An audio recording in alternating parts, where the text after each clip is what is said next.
Final Dreams of a Filly, Chapter 1.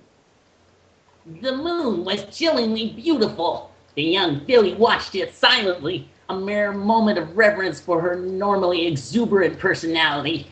A chill ran through her tiny frame, and she pulled the thin material closer around her fledgling wings, trying to trap her frail body heat beneath the scarlet cape and emblem. A smile pulled at the corner of her mouth as her lavender eyes caught sight of the insignia. The symbol glittered in the moonlight, tendrils of frost having begun to collect on the surface of the cape. Winter was coming, and soon her eyes fell away from the frost as she dismissed it. So what if it was cold? The filly nestled closer betwixt the wooden beams of her residence and closed her eyes tight in defiance. There was no time to worry about that now. Now it was time to sleep. Every filly knew the moon meant that, and even she didn't have the energy to fight its silent nocturne. Good night, Mom. Good night, Dad. I love you. She called out softly. Sorry. The answer was the same every night. Silence, only broken by the creaking of the aged structure warping with the change of the season. The eerie creaks of the empty room would have frightened most, but this was her clubhouse. Unknown to her two best friends, it had been her home for several months now. Scootaloo curled into herself and tried to will herself to sleep before the cold could set in and keep her awake. Fitful hours passed before the hazy lapse into unconsciousness took her trembling body, and with a final exhale of steam rising from her mouth, she fell asleep. Sunrise brought with it a new world. The tiny frost crystals had seemingly taken seed and overtaken the landscape. It was as if the world had been waiting too long for too little, and suddenly allowed its need to flood the earth with a bone-chilling cold. Dawn cascaded through the foliage surrounding the small structure, the gentle rays illuminating everything but the tiny huddled figure in the farthest corner of its shelter. As early as it was, she would not expect any pony to be looking out for her. The gentle nudge that slowly brought to her consciousness came as a shock, and she started as her eyes snapped open and rose to meet the gaze of the mare looming over her. A yelp broke forth from before her as she tried to push herself to her feet and clamber back away from the stranger. What the heck? Who are you?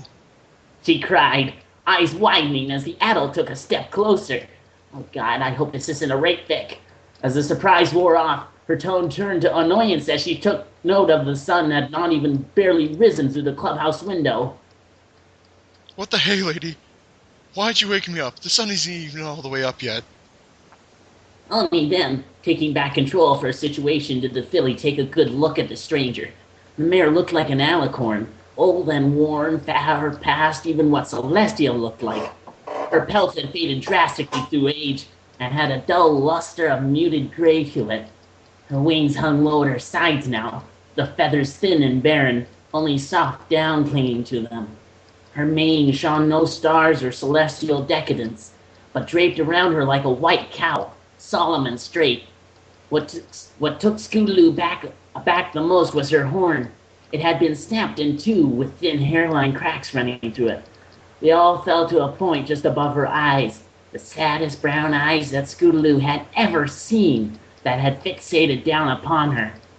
Meeting those eyes caused a lump to rise in her throat, and she struggled to swallow it before wrenching her gaze away and casting a sidelong glance at the alicorn. Who are you? And why did you wake me up? The mare stood silent for a few moments more before she closed her eyes and bowed her head, shaking it slowly. Scootaloo, I'm so sorry, but... How'd you know my name?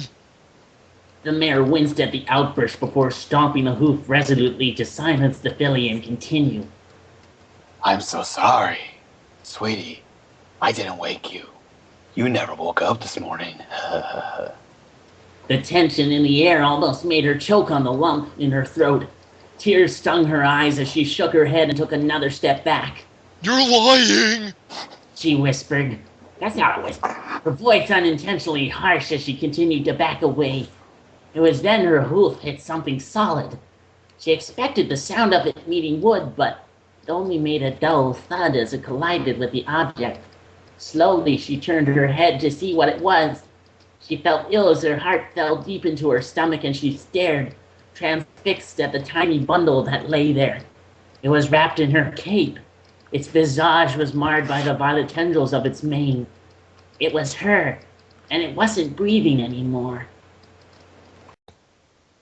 Final Dreams of a Filly, Chapter 2. Scootaloo stared down at herself silently. Regret flooded through her as the tears that slid down her face. There was so much I was going to do. I never found my special talent in life, and earned my cutie mark. I never thought it would end like this.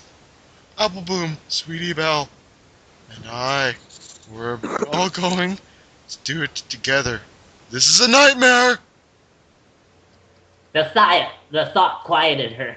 This was a nightmare, and that was all it could be. She rounded on the mare, eyes narrowed. This is messed up, you know? What gives you the right? Why? It had been countless centuries of the same question. The mare closed her eyes and thought for a moment, wondering how she still never quite had a good answer. After a moment, her eyes opened and extended one of her wings as if to beckon the filly near. I wish I had a better answer, but this isn't a nightmare, Scootaloo. You fell asleep and the temperature dropped so suddenly. There was nothing any pony could have done. As she spoke, she came closer, the heartache in her eyes deepening as countless times before the filly began to beg. No! She screeched, rearing and striking the mare with her front hooves. No, please! No, please! Please! Please! Please! I'll be anything you want. I never break any of Rarity's former models. I'll never sneak cupcakes at Super Cute Corner. I'll even go back to the orphanage, please! The momentum in her voice waned into sobs as she felt her front legs collide with the old mare's body. The mare didn't cry out in pain or try to defend herself. What she did was much worse, and Scootaloo broke into fresh sobs as the mare tucked her wing over her broken body and lowered her head to gently nuzzle her muzzle. I'll do anything, please. I don't want to die. Quiet dominated the small room. The only sounds were that of Scootaloo, quietly crying into the coat of the mare. Occasionally, the mare would softly shush or soothe her, but otherwise said nothing. The filly was right in that it was not fair. To have lived alone for so long and perish alone without purpose to life was cruel. It was also why she was here. It was a long time before Scootaloo found her voice again. Turning to look at her body, she addressed the mare. Well, what happens now? She turned her gaze up to the ancient alicorn and tried to quell the tremor in her voice. Am I going to hell? Because that would be fun. I never found my special talent. I never did anything in my life. The last thing I did? She bit her lip and took a moment to collect herself again, fresh tears breaking. I told Al Bloom I was gonna go be the first to find it. And we got in an argument. That's the last thing I ever said to one of my friends. Scootaloo. The filly looked up at the mare, but it hadn't been she that had spoken. Her eyes widened at the sickening realization sunk in, and she turned to face the door. Apple Bloom stood there, and she could hear Sweetie Belle following not far behind. They had only just bounded in and hadn't spotted her yet, but the yellow filly persisted, unaware of what had happened. Scootaloo, ya sleepy gringo. Did you forget about the meeting today? Sweetie Belle squeezed in and shot Apple Bloom a reproaching look before looking around the room. It was but finally she found her friend in the corner. Here you are. Why are you still asleep? That's unusual for you, Scoot. Usually you're the first one up. Apple Bloom rolled her eyes and smiled. Yes, I'm gonna be the first to get my cutie mark, eh, man? She tossed her scarlet mane and grinned wider and approached her still sleeping friend. Oh, seriously, you gotta get up now.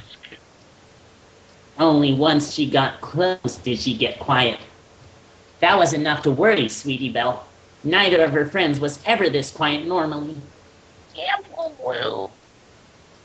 She queried, taking a step toward her. Her friend didn't say a word but bent to her haunches, eyes still transfixed on Scootaloo. The beginnings of panic started to peek in, but she forced herself to move to her friend's sleeping form and gently place a hoof on it. She never. Scootaloo, it's time to get up, man. Ice met her touch. The velvety coat was now rigid and cold, and her frame hard from the onset of rigor mortis. Scootaloo, this isn't funny. Scootaloo, please get up. Wake up. Wake up, please. Her voice rose in volume and pitch as she began to shake her friend, screaming louder and louder to arouse deaf ears that could not hear her. Finally, there were no words, just a wordless wail of horror and grief as she began to choke on her own tears.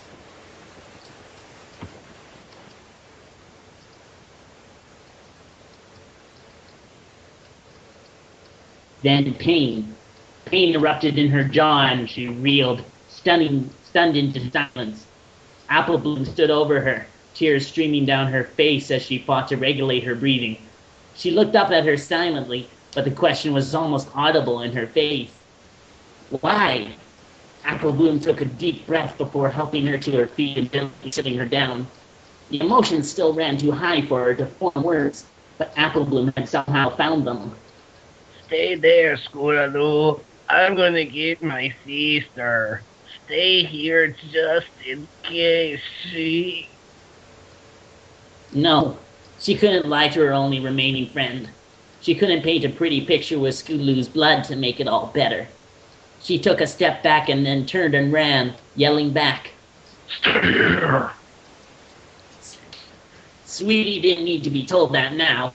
Not once or twice more. Turned back to look down at Scootaloo and lay down beside her, trying to warm her with the heat from her body. Hush now. Quiet now. It's time to lay your sleepy head. She softly sang before breaking into tears anew, and all the while Scootaloo hid her face in the mare's chest, unable to stand as her body convulsed with sobs. Far off she could still hear Apple Bloom calling for help. She could hear Sweetie Belle trying to wake her. Only then did she know they could not, for she could never wake up again. To be continued next week.